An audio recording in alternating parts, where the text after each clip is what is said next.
안녕하세요. 주식소녀입니다. 위대한 기업에 투자하라 오늘 세 번째 시간이죠. 8장 투자자가 저지르지 말아야 할 5가지 잘못부터 하나씩 살펴보겠습니다. 1. 선전하는 기업의 주식을 매수하지 말라. 신제품과 신기술을 개발하거나 새로운 시장을 개척하고 있는 기업을 찾아내는 것이야말로 투자 성공의 가장 핵심적인 요소라고 할 수 있다. 투자자의 입장에서 나는 적어도 영업활동을 시작한 지 2, 3년이 지나지 않았거나 이미 사업 기반을 잡은 기업과는 전혀 다른 분야에서 최소한 1년간 영업이익을 내지 않는 기업에 투자하는 것은 기본적으로 문제가 있다고 생각한다. 설립된 지 오래된 기업의 모든 주요 사업 활동은 현재 진행형으로 이루어진다.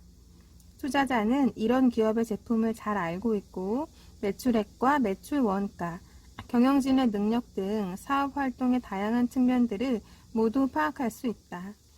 잘 알려진 기업을 투자 대상으로 고려할 경우 아마도 더욱 중요한 것은 이 기업의 강점과 약점에 대해 정기적으로 분석하고 있는 검증된 전문가의 의견을 구할 수 있다는 점이다. 이와는 반대로 이제 비로소 증권가에서 선전을 시작한 기업의 경우에는 어떤 투자자들이건 할 수 있는 일이라고는 기업이 제공한 청사진을 들여다보며 문제점은 무엇인지 또 강점은 무엇인지를 추측하는 정도일 것이다. 이것은 사실 매우 어려운 일이다. 정확한 판단을 내리기까지 숱한 시행착오를 겪을 가능성이 상당히 높다. 이런 이유로 인해 나는 처음 볼 때 아무리 구미가 당긴다고 하더라도 화려한 선전 문구로 무장한 신생 기업의 자금 조달은 특별한 목적을 갖고 있는 투자 집단에게 맡겨두어야 한다고 생각한다. 벤처캐피털과 같은 투자 집단은 젊은 기업이 사업 활동을 진행할 때 나타나는 약점을 보완해 줄 수 있는 역량 있는 경영진을 보유하고 있다. 이렇게 능력 있는 경영진을 보충해 줄 수 있고 또 젊은 기업의 창업자에게 이런 도움이 왜 필요한지를 납득시킬 수 있는 특별한 투자 집단이 아니라면 솔깃한 선전에 현혹되지 말고 이미 사업 기반을 확실히 잡은 기업들 가운데 투자 대상을 찾아야 한다. 2. 훌륭한 주식인데 단지 장외시장에서 거래된다고 해서 무시해서는 안 된다. 시장성의 중요함에 대해서는 누구나 알고 있을 것이다. 주식을 살 때는 나중에 팔 수 있는 종목으로 한정해야 한다. 그래야 경제적인 이유건 개인적인 이유건 현금화할 필요가 있을 경우 팔 수 있기 때문이다. 그러나 투자자들은 마음속으로 이런 점과 연관지어 무엇이 정말 안전한 것이며 무엇이 불안한 것인가에 대해 다소 혼동하고 있는 것 같다. 그래서 공식적인 증권거래소에 상장되어 있지 않은 주식은 무조건 불안하게 느끼는 혼란을 겪게 되는 것이다. 장외시장에서 거래되는 비상장 주식과 공식적인 증권거래소에서 거래되는 상장 주식 간의 시장성에는 어떤 차이가 있을까? 장외시장에서 거래가 활발하게 이루어지는 주식은 아메리칸 증권거래소와 같은 작은 증권거래소에 상장된 대다수 주식들보다 유동성이 더 좋다. 뛰어난 성장성으로 아주 잘 알려진 수많은 중소기업들이 최근 작은 증권거래소로부터 상장 제의를 받았으나 거절한 것도 바로 이런 이유 때문이다. 이들은 규모를 키워 큰 시장, 즉 뉴욕 증권거래소에 상장할 수 있을 때까지 차라리 장외시장에서 거래되기를 원하고 있는 것이다. 장외시장에서 거래되는 주식 역시 투자자들이 지켜야 할 원칙은 증권거래소에 상장된 주식과 전혀 다르지 않다. 우선 올바른 주식을 선택해야 한다. 3장 사업보고서의 표현이 마음에 든다고 해서 주식을 매수하지 말라. 기업의 여러 판매 수단과 마찬가지로 사업보고서 역시 기업의 최전방 공격수 역할을 한다. 따라서 사업보고서는 절대 그 기업의 진정한 문제점과 어려움을 균형된 시각으로 솔직하게 털어놓지 않는다. 대개는 너무나 낙관적이다. 4장 순이익에 비해 주가가 높아 보인다고 해서 반드시 앞으로의 추가적인 순이익 성장이 이미 주가에 반영됐다고 속단하지 말라. 중요한 점은 해당 기업의 본질이 무엇인지 철저히 이해해야 한다는 것이다. 특히 향후 몇 년 동안 기대할 수 있는 것이 무엇인지 분명히 파악해야 한다. 순이익의 급증이 예상되지만 그것이 일과성에 그치는 것이라든가 해당 기업이 본질적으로 현재의 순이익 성장을 견인하는 신제품의 수명이 다하게 된 뒤 새로운 신제품을 계속 내놓을 회사가 아니라면 문제는 완전히 달라진다. 그렇다면 높은 주가 수익 비율은 미래의 순이익을 할인한 것으로 볼 수 있다. 현재의 순이익 급증세가 끝나버리면 주가는 다시 평범한 기업의 주가 수익 비율 수준으로 돌아갈 것이기 때문이다.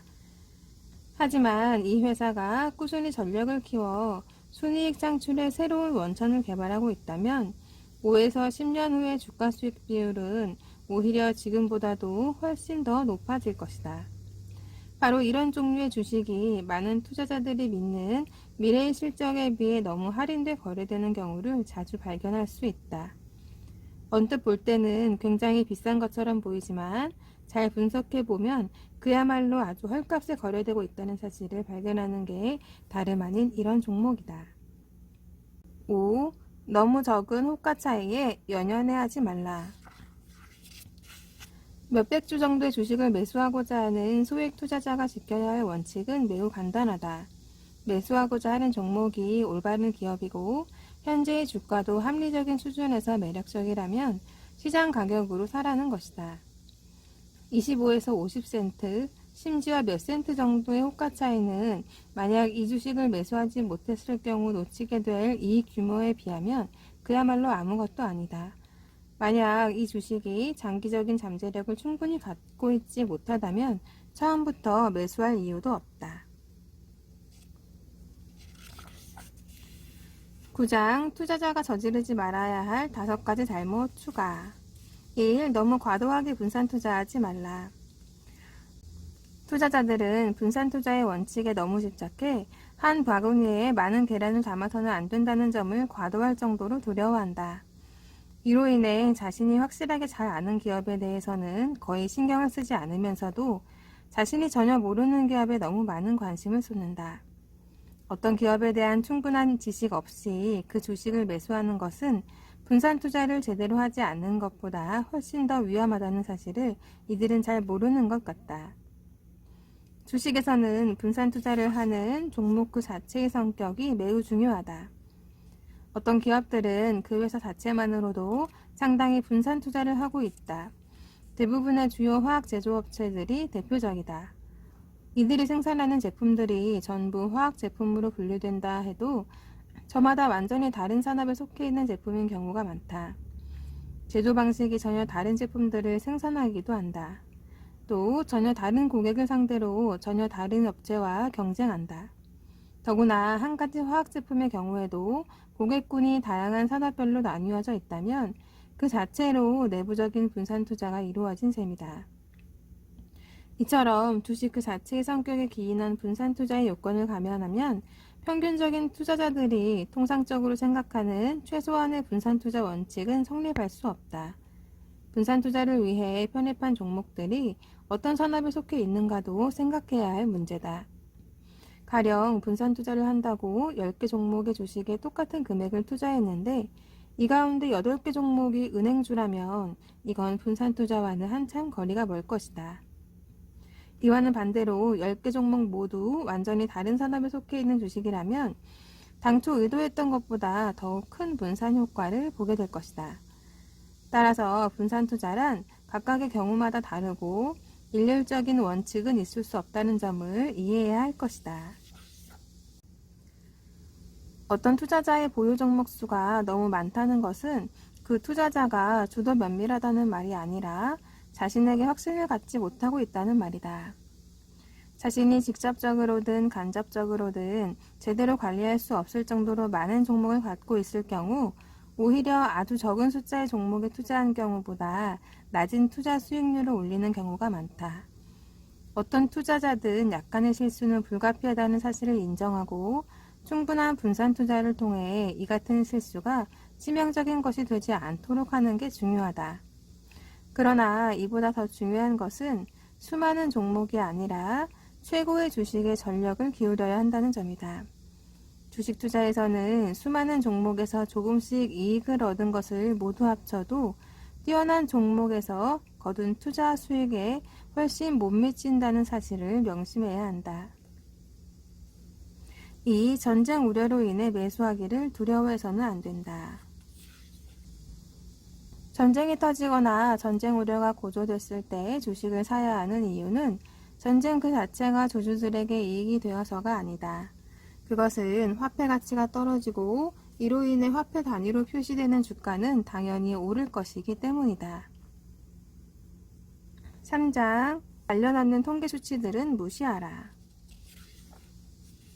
많은 투자자들은 장래에 엄청난 투자 수익을 가져다 줄 주식을 내다 팔고 이익이 생겨봐야 아주 작은 주식을 매수한다.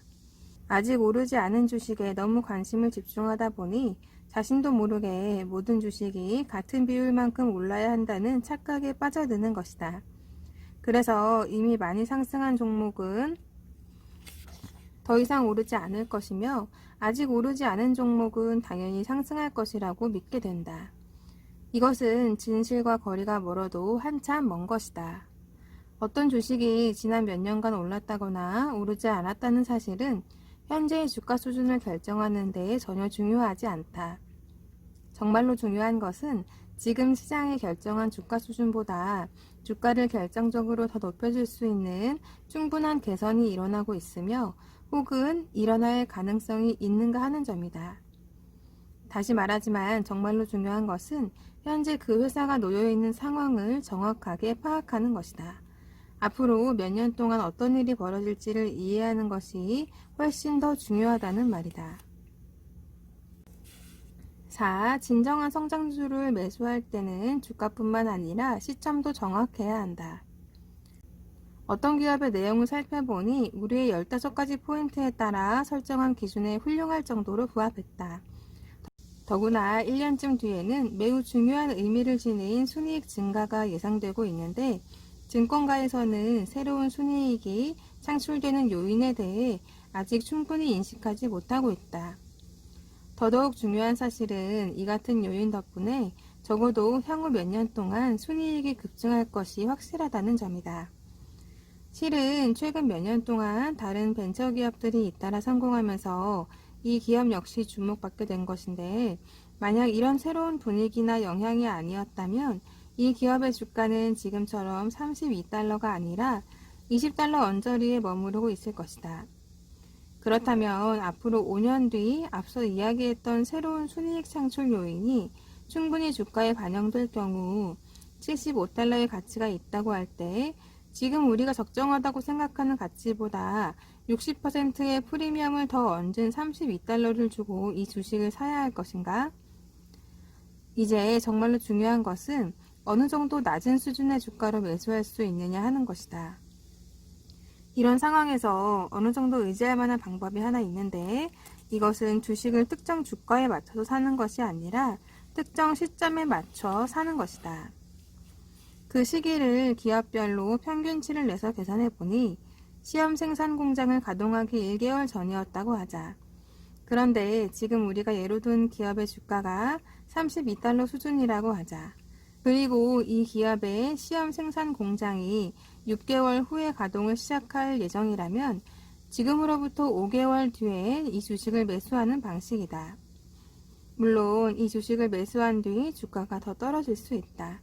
그러나 만약 이 주식을 20달러에 매수했다고 하면 추가로 더 떨어질 가능성은 없다. 가치 상승이 나타날 가능성이 매우 크다면 얼마에 이 주식을 샀느냐보다는 언제 이 주식을 사느냐 하는 게 더 중요할 수 있다. 그래야만 앞으로 극적인 성장세를 이어갈 성장주를 최대한 낮은 주가 수준에 매수할 수 있을 것이기 때문이다.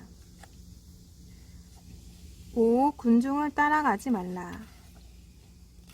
투자자는 매수하고자 하는 주식은 물론 그 기업이 속해 있는 업종에 대해 증권가에서 현재 어떻게 평가하고 있는지를 사실적으로 또 분석적으로 짚어봐야 한다. 어떤 업종이나 기업과 관련해 증권가에 널리 퍼져 있는 분위기와 바라보는 시각이 확실하게 드러난 사실들보다도 매우 부정적으로 치우쳤다는 것을 발견하면 군중을 따르지 않음으로써 추가적인 이익을 거둘 수 있다. 또 현재 증권가에서 가장 주목하는 기업이나 업종의 주식을 매수할 경우에는 자신이 매수하려는 이유가 충분히 사실에 근거한 것인지, 또 분위기에 휩싸여 너무 높은 가격을 지불하는 것은 아닌지 다시 한번 주의 깊게 돌아봐야 한다. 기본적인 사실마저 너무 긍정적으로 해석하는 것이야말로 일시적인 유행에 따라 투자하는 것이기 때문이다. 현명한 투자자라면 시장에 관심이 쏟아지고 있는 기업에 투자하려고 할 때 펀더멘털에 기초한 흐름이 어디까지 이어질 것인지, 혹시 한순간의 유행은 아닌지 분명하게 따져봐야 한다. 10장 나의 성장주 발굴법. 그 기업의 주된 사업은 돋보일 정도의 매출액 성장률을 지속하기에 충분한가? 주된 사업이 속해 있는 산업 전반이 성장하게 되면 새로운 경쟁업체가 등장해 그 기업의 시장 선도적인 지위를 위협하기가 용이하지 않은가? 만약 그 기업이 주력으로 하는 사업 자체가 경쟁업체의 신규 진입을 막을 수 없다면 비록 빠르게 성장하는 기업이라 해도 투자 가치는 비교적 적다고 할 수 있다.